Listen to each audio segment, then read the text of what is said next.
제가 청년들 지도할 때에 청년들이 이제 성장하면서 이성에 관심을 갖게 되잖아요.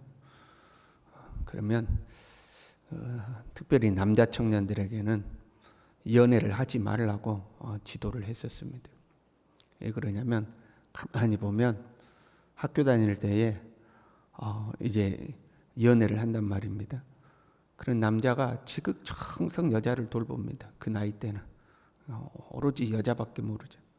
아르바이트를 해서 돈 벌어도 여자한테 선물하고 여행 가니라고 다 쓰고, 만나자 그러면 만나고, 뭐 한다면 쫓아다니고, 기념일이라고 쫓아다니고, 그렇게 이제 에너지를 다 쓰는 거죠.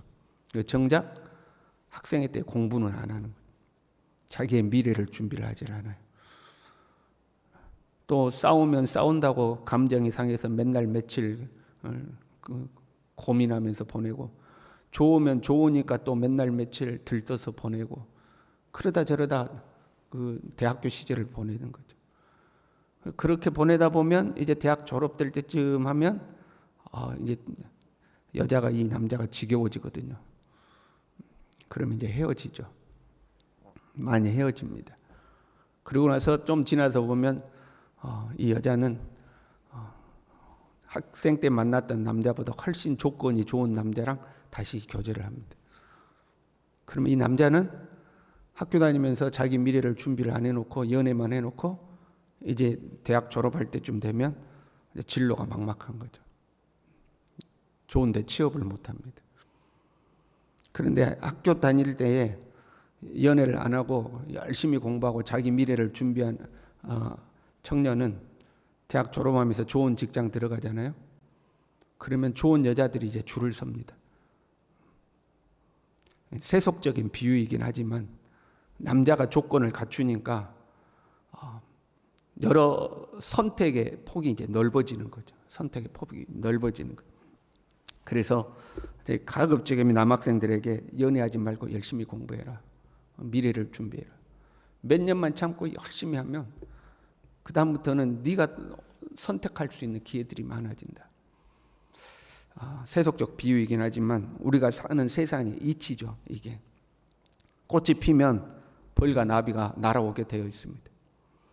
그러나 썩은 음식이 있으면 온갖 불결한 벌레들이 찾아오는 겁니다. 간단하지만 단순하지만 이게 이치죠. 이것은 영적으로도 같은 원리입니다. 어떤 사람이 복을 받는가? 보통의 사람들은 복을 쫓아가서 잡는다고 생각합니다. 그러니까 끝없이 쫓아다니는 거예요. 여기에 복이 있다 그러면 이쪽으로 쫓아가고, 저기에 복이 있다 그러면 저쪽으로 쫓아가는 거죠. 그래서 삶이 힘든 거죠. 복은 쫓아가는 것이 아니라 복이 오도록 해야 됩니다. 말씀을 보면 복 있는 사람은 이렇게 표현하죠. 심령이 가난한 자는 복이 있나니, 그 언어적 표현을 하면 복이 있도다 너 마음이 가난한 자의 그 말. 복이 있는 거지 내가 복을 쫓아가는 게 아니에요. 저주도 마찬가지예요. 세상에서는 어쩌다 재수 없어가지고 웅덩이 같은데 내가 빠져서 저주에 내가 발이 걸렸다. 세상에서는 그렇게 표현하지. 재수가 없어서. 저 사람은 재수가 없어서 망했대. 그렇게 표현하는 거죠. 재수가 없어서 어쩌다 보니까 그렇게 되는 게 아니고 저주가 찾아오는 겁니다. 저주가 나에게 찾아오는 거죠. 오늘 말씀은 6번째 환상인데 날아가는 두루마리 환상입니다. 큰 두루마리를 봤어요.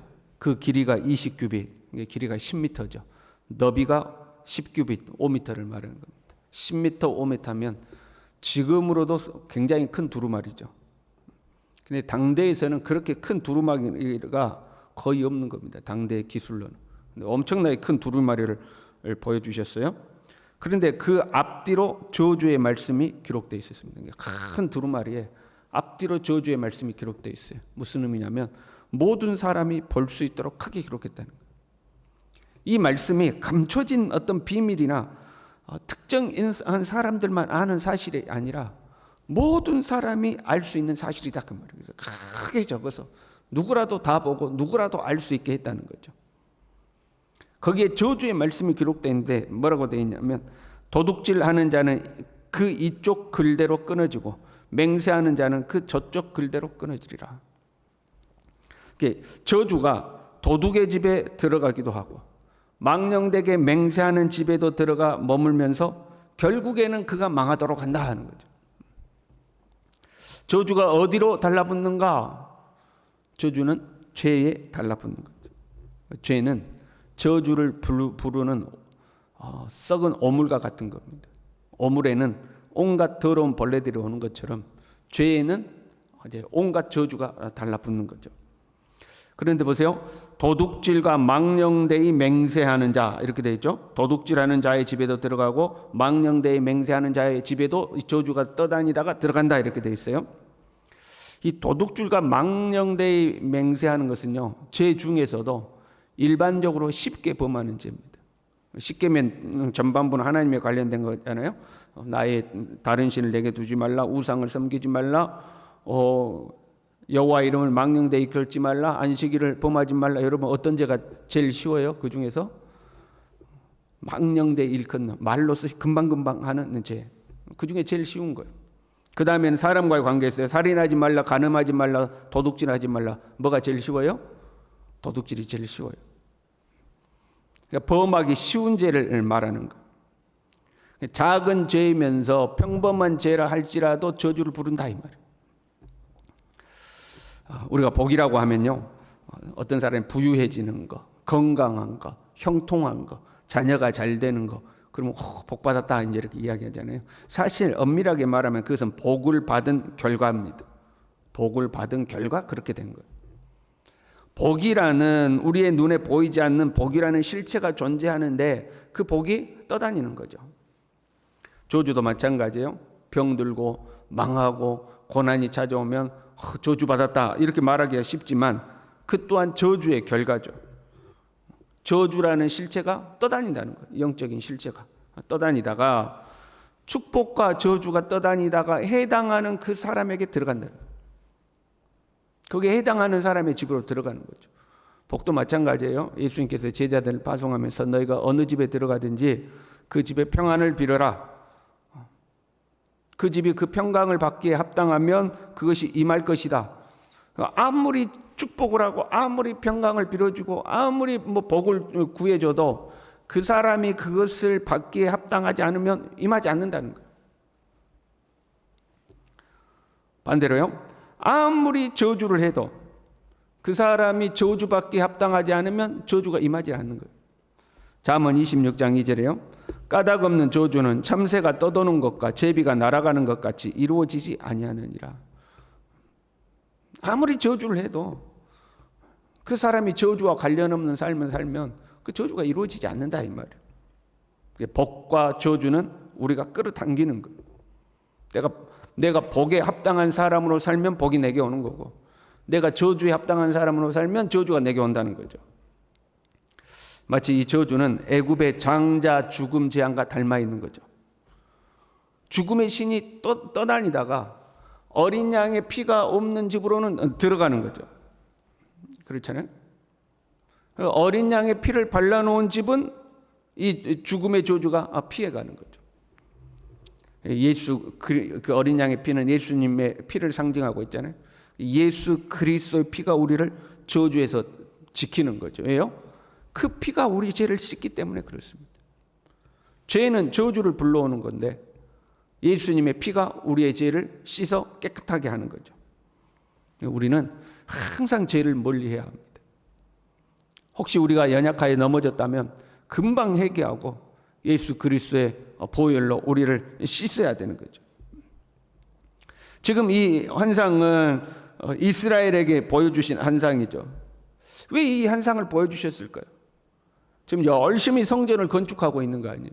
그 성전을 건축하고 있는 성도들에게 축복이 떠다녀서 너희에게 복이 임할 것이다 이런 환상을 보여주셔야 되는데 열심히 성전을 짓고 있는 그 성도들에게 저주의 두루마리가 큰 저주의 두루마리가 떠다니는데 그 저주가 도둑질하는 자의 집에도 들어가고 헛되이 망령되이 맹세하는 자의 집에도 들어간다. 지금 성도들에게 저주를 이야기하고 있는 거죠. 성전을 건축함과 동시에 성도들의 삶을 정결하게 하기를 지금 요구하고 계시는 거예요. 아마 성도들은 이렇게 생각할 수 있어요. 성전을 지었으니까 하나님이 내게 복을 주시겠지. 내가 성전 건축에 힘을 썼으니까 하나님이 내게 복을 주시겠지. 근데 그것만으로는 안 된다는 거예요. 성전을 짓는 것 하나님 앞에 귀한 거예요. 귀한 헌신이에요. 그러나 그것만으로는 안 돼요. 그 성전을 짓는 사람이 거룩한 삶을 살아야 된다. 너희가 비록 성전을 짓고 있지만, 하나님의 집을 짓고 있지만 너희의 삶을 바꾸지 않으면 저주가 너희의 집에 들어간다. 지금 하나님이 경고하시는 거죠. 우리도 똑같겠죠. 우리가 열심히 교회 생활을 했으니까, 여름에 열심히 땀 흘리고 교회 봉사했으니까, 내가 하나님의 집에서 맡은 직분에 열심히 헌신했으니까 복을 주시겠지. 물론 귀한 겁니다. 하나님 앞에 봉사하고 헌신하는 것은 귀한 것이고 주님이 상급으로 주시겠죠. 그러나 그 봉사했다는 것만으로는 부족하다는 거예요. 봉사와 함께 우리의 삶 속에서 하나님 앞에 거룩한 삶이 있어야 된다는 거예요. 교회 안에서 열심히 봉사하는데 나가서는 도둑질도 하고 망령되이 맹세도 하고 죄를 짓고 살아요. 그러면 안 된다는 거예요. 그러면 저주가 임하는 거죠. 하나님 앞에 경건의 삶을 살고 봉사와 헌신의 삶을 삶과 동시에 우리의 삶의 현장에서 죄를 끊어버리고, 그게 아무리 사소한 죄라 할지라도, 일반적으로 다른 사람들이 짓는 죄라 할지라도 그 죄를 끊어버리고 하나님 앞에 거룩한 삶을 살아야 된다 이 말이죠. 신명기 11장 26절부터 이렇게 되어 있어요. 내가 오늘 복과 저주를 너희 앞에 두나니, 복과 저주가 우리 앞에 있다는 거예요. 너희가 만일 내가 오늘 너희에게 명하는 너희 하나님 여호와의 명령을 들으면 복이 될 것이요. 그러니까 복이 우리에게 임하는 방법을 분명하게 기록해 놓으셨어요. 하나님의 명령을 듣고 순종해라. 그러면 너희에게 복이 찾아올 것이다. 너희가 만일 내가 오늘 너희에게 명령하는 도에서 돌이켜 떠나 너희 하나님 여호와의 명령을 듣지 아니하고 본래 알지 못하던 다른 신들을 따르면 저주를 받으리라. 하나님의 명령을 듣지 아니하면 저주가 임한다. 아주 단순하죠. 너희 앞에 복과 저주가 있다. 너희가 하나님의 말씀을 잘 듣고 순종하면 복이 임할 것이다. 그러나 하나님의 말씀을 듣지 아니하고 불순종하고 세상으로 나가고 헛된 신을 섬긴다. 그러면 저주가 임할 것이다. 선택은 너희가 하는 것이다. 복도 저주도 너희가 잡아당기고 너희의 선택에 따라 있는 거다는 거죠.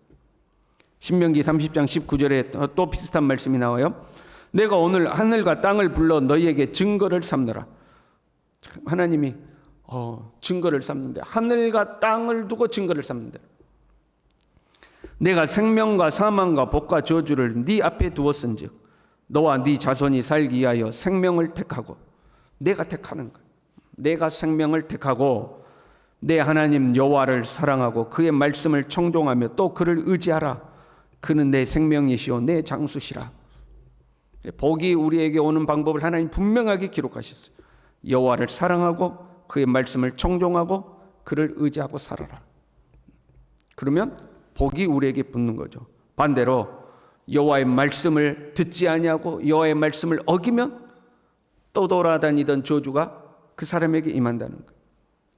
저와 여러분은 우리 하나님을 사랑하고 그 말씀대로 살아야 할 줄로 믿습니다. 근데 엄밀하게 말하면요, 우리가 하나님을 사랑하고 하나님의 말씀대로 사는 것 그 자체가 복이에요.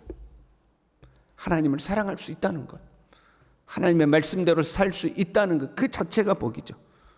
그 사람에게는 주님이 함께 하시며 주님이 가는 길을 가르치시고 지도하고 인도하는 하나님의 선한 동행이 나타나는 줄로 믿습니다. 기도하겠습니다. 하나님 아버지, 하나님 앞에서 우리의 삶을 돌아보게 도와주시고 복이 올 만한 사람, 하나님이 우리 앞에 두신 복이 올 만한 사람으로 하나님을 사랑하고 하나님의 말씀을 청종하는 믿음의 삶을 살 수 있도록, 반대로 하나님의 말씀을 듣지 아니하고 내 마음대로 살아서 저주가 임할 수밖에 없는 하나님 그런 죄악의 길을 걷지 아니하도록 우리 모두를 붙들어 주시고 성령의 인도 속에 한 걸음 한 걸음 살아갈 수 있도록 우리 모두를 붙들어 주시옵소서. 예수님의 이름으로 기도를 올리옵나이다. 아멘.